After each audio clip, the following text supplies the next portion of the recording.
Hello there, fellow thinkers and curious minds. Subukan yung imagine, you are living in a world where everyone gets what they wanted or what they needed and nobody cares who got the fanciest things and who has the most cash. Is it possible or is it impossible to achieve? Yung parang utopian or parang close to perfect yung ating society or yung ating world. Well, that's the picture na ipinunta ng isang German philosopher na nagngangalang Karl Marx nang simulan niyang buuhin ang teoryang Marxismo.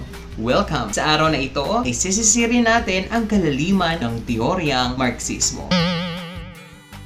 Karl Marx wasn't just your typical philosopher. He was a thinker who didn't just sit around pondering. He looked at the history not through abstract stuff or kung ano-ano mga bagay, but by diving into how we deal or how we handle our things. He thought history wasn't just a movie marathon of ideas. It was more about how we handle our material stuff. Back in the day, according kay Karl Marx, yung ating perspective lamang o yung mindset lamang natin is just to survive. So, kapag survival mode lamang tayo, gumagawa lamang tayo ng mga bagay for our own consumption. Pangailangan lang natin, personal. Yun lang ang ating ginagawa or pinoproduce. Ngunit, nang lumaki at lumobo ang ating populasyon, kailangan na nating mag-isip ng better ways to share the goods or better ways to provide for other people. So, yung iilan sa atin, sa ating populasyon or sa ating society, ay nag-step up to provide for other people. So, what they've done ay gumawa sila ng mga businesses, industries, gumawa sila ng empire so that they could build huge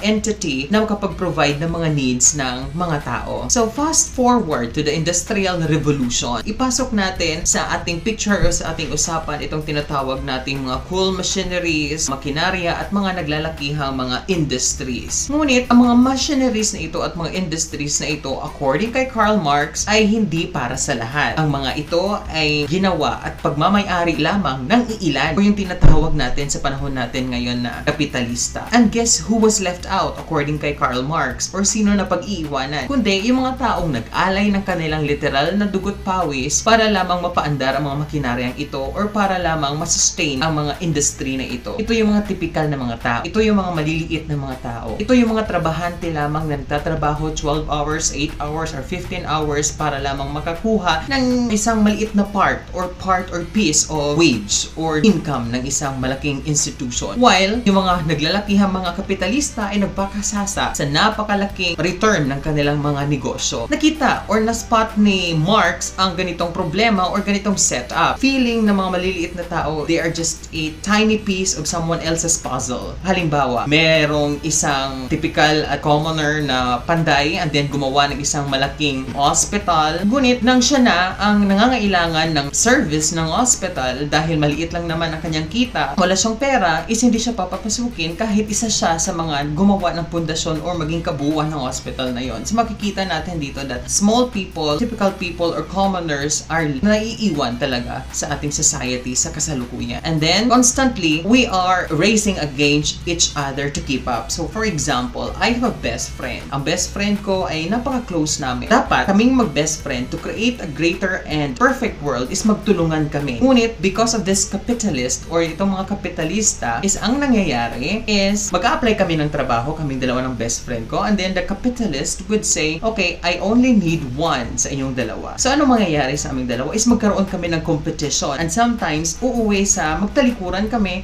at magkaroon kami ng rift or ng conflict sa isa't isa. So nakita ito ng ating philosopher na si Karl Marx. He had this big idea that regular folks would stand against the rich crowd. So nakita ni Karl Marx na darating talaga ang panahon at darating ang pagkakataon that these people or these small people ay makita nila na parang minamanipulate tayo ng mga kapitalistang ito. So magkakaroon ng conflict between the rich people or the capitalists or itong mga naglalakihang mga negosyante or mapang-abusong mga negosyante at itong mga maliliit na mga tao at mga trabahante. So ngayon, paano tayo magsusuri ng isang akda sa lente ng Marxismo given the concept of Karl Marx? Okay, number 1, bago tayo susuri ng isang akda sa lente ng Marxismo, you have to understand the Marxist concept like class struggle, capitalism, the ruling class, the proletariat or the working class, the alienation, yung tinatawag nating exploitation, dapat maalam tayo doon at familiar tayo sa mga bagay na yon, or even the historical materialism. Ito ang magiging pundasyon natin sa pagsusuri ng isang akda sa lente ng Marxismo. Kung hindi natin alam ang mga bagay-bagay na ito, ay mahihirapan tayong ma-analyze yung isang text sa context ng Marxismo. Next, number 2. Kapag alam na natin ang mga konteksto or mga concept or mga konsepto ng Marxismo, ay pwede na tayong mag-identify ng mga socio-economic context. What do you mean by socio-economic context? Ang gagawin natin dito, titingnan natin at susuriin natin ang isang akda at pay attention tayo doon sa mga social hierarchies or ibig sabihin, yung mga hindi pagkapantay-pantay, yung mga economic disparities. Tingnan natin din dito yung mga tinatawag nating power structure. Meron bang mga mayayaman sa isang society na dinedepict doon sa ating aktang binabasa, and then we're going to analyze the characters doon sa kanilang mga actions, yung kanilang mga interactions, and then yung mga circumstances nila that would reflect those structure. So titingnan natin yon. So titingnan natin yung struggle ng mga character within the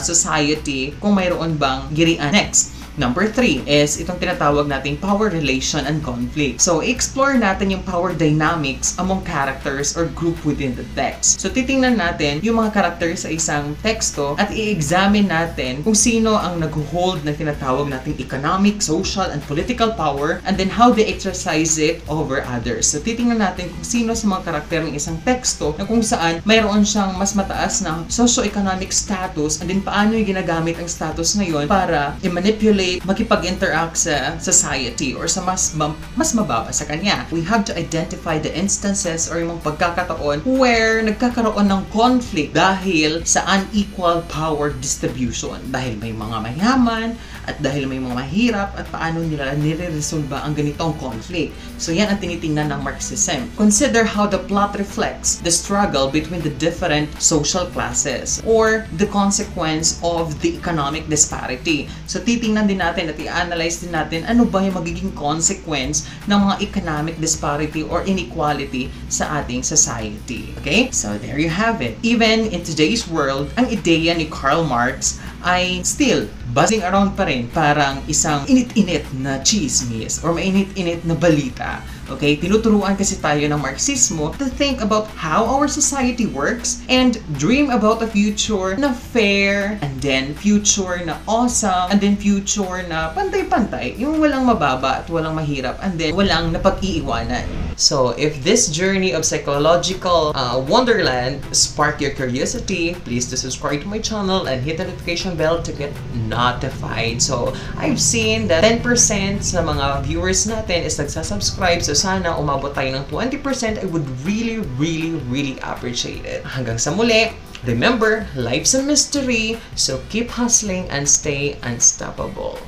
Ingat!